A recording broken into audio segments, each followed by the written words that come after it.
তিনি তো বলেছেন যে তিনি রিসেট বাটন চেপে দিয়েছেন, তারপরে বেশি আশা করার কি ঠিক হচ্ছে? দিলীপ দা বলেন তো।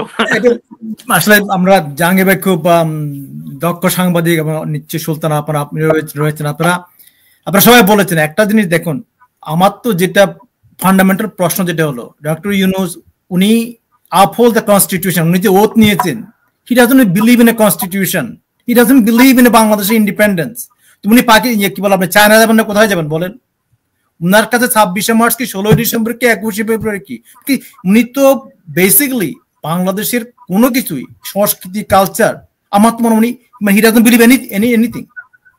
উনার চিন্তাধারা হলো বাংলাদেশকে ইসলামিক খেলাফতে কান্ট্রি করার জন্য।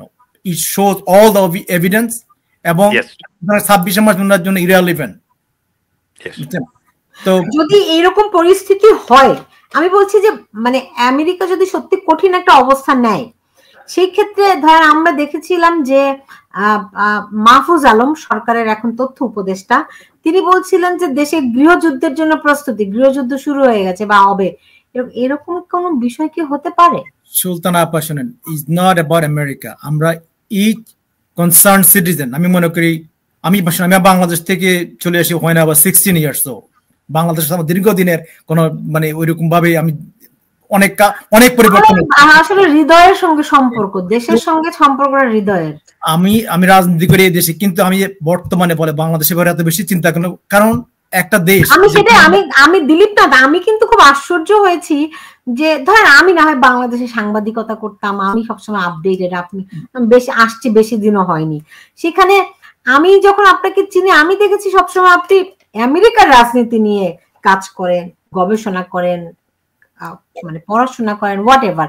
আপনার সঙ্গে আমার আমেরিকার রাজনীতি নিয়ে আমার টকশোর গেস্ট হিসেবে আমি আপনাকে ইয়া করতাম। তো সেখানে আমি যখন দেখি আপনি বাংলাদেশ নিয়ে এতটা তৎপর, তখন কিন্তু মানে আমরা বুঝতে পারি যে বাংলাদেশের আমরা যত দূরেই যাই না কেন, যে যা নিয়েই ব্যস্ত থাকি না কেন, দেশের সংকটে আসলে আমরা এটা মানে চোখ সরিয়ে রাখতে পারি না, আপনাকে ওদিকে যেতেই হবে। সেই জন্য দিলীপ নাথ আপনার প্রতি নিশ্চয়ই আমি আপনি একটা ডক্টর কিং বলেছেন যে injustice in anywhere is a threat to justice everywhere. আমি এই দেশে দীর্ঘদিন ধরে ভোটিং রাইটস অ্যাডভোকেট হিসাবে কাজ করি, আমি একটা প্রতিষ্ঠানের প্রেসিডেন্ট, এবং সেই দৃষ্টিকোণ থেকে আমি মনে করি বাংলাদেশে যেটা ঘটতেছে, বাংলাদেশে human rights violation, voting rights violation, যেটা এখন এই ইউনুস সরকার ভোট ইলেকশন না করে ক্ষমতা দখল করা, এই অন্যায়ের বিরুদ্ধে আমাদের একজন কনসার্ন সিটিজেন হিসেবে, একজন আমেরিকান সিটিজেন হিসেবে আমি মনে করি প্রত্যেকেরই প্রতিবাদ করা উচিত। এবং সেই দিক থেকে তারপরে তো আমার জন্মভূমি বাংলাদেশ, এটা তো আমি বলতে পারি না। এবং বাংলাদেশের যে ইনজাস্টিস চলতেছে আমাদের এই সমস্ত ভাই বন্ধুর উপরে, এই জন্যই শুধু রুখে দাঁড়ানো। এবং আপনার এই শোর মাধ্যমে আমরা যেটা মেসেজ, যে বার্তাটা পৌঁছে দিতে বাংলাদেশের সর্বস্তরের জনগণের কাছে, যে আমরা আপনাদের পাশে আছি, আমরা আপনাদের সাথে আছি, আমরা আপনারা রুখে দাঁড়ান, এই অবৈধ সরকার, এই জঙ্গিবাদের প্রতিবাদ করুন, দেশকে সঠিক। কিন্তু দিলীপ নাথ, আমি যদি আপনাকে সরাসরি একটু প্রশ্ন করি, আমরা জানি বাংলাদেশে অনেকেই এখান থেকে জঙ্গিদের উস্কানি দেয়, এখান থেকে ডিরেকশন দেয়, বাংলাদেশে ভাঙচুর হয়, আপনি জানেন। তাদের ব্যাপারে আপনারা কি করছেন? আর তাদের ব্যাপারে কি আপনারা এখানকার স্টেট ডিপার্টমেন্ট বলেন, হোমল্যান্ড সিকিউরিটি বলেন, তাদেরকে কি ওয়াকিবহাল করেন? আপনারা হয়তো ইতিমধ্যে দেখবেন দুই একজন এই ধরনের যারা করতেছে তাদের বিরুদ্ধে অ্যাপ্রোপ্রিয়েট অ্যাকশন নেওয়া হচ্ছে, এবং soon you will see more. কারণ ইট ইজ নট অ্যাকসেপ্টেবল যে কোনো ধরনের উস্কানি দেওয়া, এখানে বসে আপনি বাংলাদেশে এই একটা জনগোষ্ঠীর উপর অত্যাচার করবেন, মানুষের বাড়িঘরের উপর আগুন দিবেন আমেরিকায় বসে, it is simply not acceptable and we do not tolerate those. সেটা কি ডেমোক্রেট হোক, রিপাবলিকান হোক, is regardless of the party. জি, বুঝতে পেরেছি। আমি শেষ করব, গোলাম দস্তগীর যদি কিছু বলতে চান।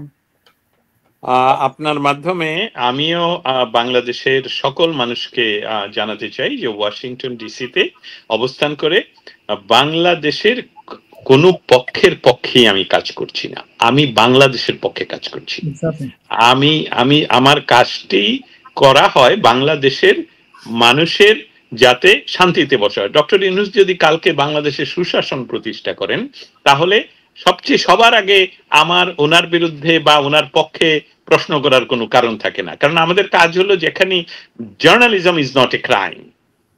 আমি আবারও বলছি, journalism is not a crime. আপনারা যারা ক্ষমতায় প্রতিযোগিতা করে মেটিকুলাসলি ডিজাইন করে ক্ষমতায় গিয়ে, আপনি যেদিন ক্ষমতা নিলেন 5ই অগস্টের জায়গায় 8ই অগস্ট, এই 3 দিনের ভ্যাকুয়াম সৃষ্টি করে এত হাজার পুলিশকে হত্যা করলেন, এসবগুলো করলেন। এসব না করে যদি সুশাসন প্রতিষ্ঠিত করে ইনক্লুসিভ নির্বাচনের ব্যবস্থা করতেন, তাহলে সিচুয়েশন ডিফারেন্ট হতো। আপনার মাধ্যমে সুলতানা রহমান, আপনাকে অসংখ্য ধন্যবাদ জানাই। আমি বাংলাদেশের প্রথিতযশা যত সাংবাদিকদেরকে আপনারা জেলে পুরে রেখেছেন বিনা বিচারে এবং তাদের নামে ফ্যাব্রিকেটেড খুনকেচ দিয়ে রেখেছেন, তাদের সকলকেই আর দেরি না করে যত দ্রুততম সময়ের মধ্যে সম্ভব তাদেরকে মুক্ত করে দিন, তাদেরকে বেইলের ব্যবস্থা করুন এবং তাদের নামে যে ফ্যাব্রিকেটেড খুন কেসগুলো আছে সেসবগুলো তুলে নিন। আমরা যা আন্তর্জাতিক সাংবাদিক সমাজ ইতিমধ্যে এটা খুবই সোচ্চার যে এই ডক্টর ইউনূস এতগুলো সাংবাদিককে জেলে বন্দী করে রেখেছেন এবং এই যে গত ডেভিল হান্টের নামে যে 40,000-এর উপর সাধারণ মানুষকে জেলে বন্দী করেছেন, তাদের সকলকে মুক্ত করে দেন এবং বাংলাদেশের যে এখন এই রোজা রমজান মাঝে যে হচ্ছে সেসবগুলো বন্ধ করুন, তাদের বিচারের ব্যবস্থা করুন এবং বাংলাদেশকে আপনি একটি দ্রুততম সময়ে নির্বাচিত সরকারের হাতে হস্তান্তর করে আপনি আপনার কাজে চলে যাওয়ার আগে জনগণের দাবিও নয় যে আমি যদি আমার কাজের ফলাফল আমাকেই বহন করতে হবে। এবং ডক্টর সেই জায়গায় বসেছেন যে তিনি এখন তার যে গত 40 বছরের ক্রেডিট গুলো তৈরি করেছেন সেসবগুলো ব্যবহার করে উনি আজকে এই টেলিভিশনে গিয়ে মিথ্যা বলেন, ওই টেলিভিশনে গিয়ে মিথ্যা বলেন। ওয়াশিংটন পোস্টে উনি নিজের টাকা খরচ করে পুরা পেজ যে বিভিন্ন সিনেটরের নিয়ে সিগনেচার নিয়ে উনি পেইড অ্যাডভার্টাইজমেন্ট, তার মানে মেটিকুলাসলি ডিজাইনের আমরা পৃথিবীর সবাই এখন বলে দিচ্ছে, ভলকার তুর্ক বলে দিচ্ছেন যে উনি আর্মিকে হস্তক্ষেপ করেছেন। এটা নিয়ে স্টেট ডিপার্টমেন্টকে আমি আশা করি উত্তর পাবো দ্রুতই। এটা নিয়ে আমি ইউনাইটেড নেশনসে আশা করি উত্তর পাবো দ্রুতই। একটা সার্বভৌম দেশের কাছে ইউনাইটেড নেশনের প্রধানেরও থাকে না এই ইন্টারফেয়ার, কারণ এটা ছিল আইনের লঙ্ঘন। আশা করি বাংলাদেশ তারা সুবিচার পাবে এবং বাংলাদেশে একটি নির্বাচিত গভর্নমেন্ট দ্রুতই ফিরে আসবে। আর সেই দিন বেশি দূরে, কারণ ইতিমধ্যে জানেন যে আমরা গত 20 বাংলাদেশের মানুষ প্রতিদিন সকাল বিকাল প্রশ্ন একটাই, আমাদের কি শান্তি আসবে না, আমরা কি ঘরে ফিরতে পারবো না? এই বিষয়টা দ্রুতই ঘটতে যাচ্ছে। আমি আপনাকে আরেকটা জিনিস একটু, আপনি বলছেন যে আপনি যদি দেখেন, আমি হঠাৎ করে আমি এরশাদ সরকার যখন ছিল, এরশাদ বিরোধী যখন অপকর্ম করেছিল, আমি এখানে ওয়াশিংটনে স্টেট ডিপার্টমেন্টে রীতিমতো গিয়েছিলাম। খালেদা সরকারের সময় উনি যখন যে সমস্ত অন্যায় করেছেন তার প্রতিবাদ করেছি, এবং শেখ হাসিনা সরকারের সময় আমি বোধহয় সবচেয়ে বেশি প্রতিবাদ করেছি উনি যে সমস্ত কাজ সঠিকভাবে করেন নাই। এবং বর্তমানেও দেয়ার ইজ নো ডিফারেন্স। আমরা অন্যায়ের বিরুদ্ধে প্রতিবাদ করা, এটাই আমাদের মূল লক্ষ্য উদ্দেশ্য, এবং এই জন্য আমরা সমাজে কাজ কর্মকাণ্ড করে থাকি। সুতরাং কাউকে সিঙ্গেল আউট করে না আমাদের কাজ নয়।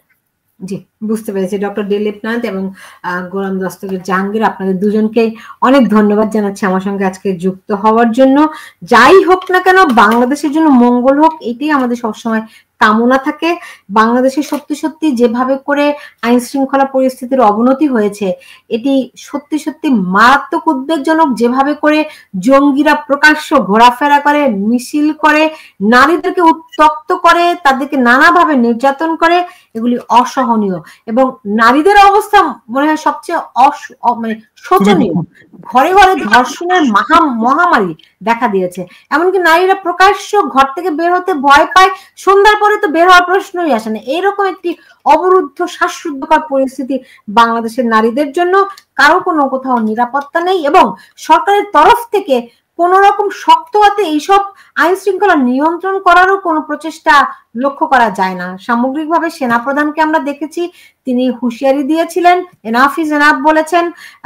সপ্তাহ দুয়েক আগে আমরা স্বরাষ্ট্র উপদেষ্টাকে দেখেছি, তিনি বলেছেন যে শক্ত হাতে দমন করবেন, কিন্তু তেমন একটা পরিস্থিতি দেখা মানে তেমন কোনো আলামত যে তারা সত্যি সত্যি এইসব দমন করবে তেমন কোনো আলামত আমরা কিন্তু দেখতে পাইনি। এখন আমি নিঃসন্দেহে ব্যক্তিগতভাবে কখনোই আমি চাই না আমার দেশের স্বাধীনতা সার্বভৌমত্ব ক্ষুণ্ণ হোক, এটা কখনোই কাম্য, আপনারাও নিশ্চয়ই কামনা করেন না আমি বিশ্বাস করি। সুতরাং বাংলাদেশের স্বাধীনতা সার্বভৌমত্ব যেমন অক্ষুণ্ণ থাকবে, অ্যাট দ্য সেম টাইম এই যে অরাজক একটা পরিস্থিতি বাংলাদেশে চলছে খুব দ্রুত এর অবসান হবে, সেই প্রত্যাশা রেখে আজকে বিদায় নিচ্ছি। আপনারা যে যেখানে আছেন সবাই ভালো থাকুন।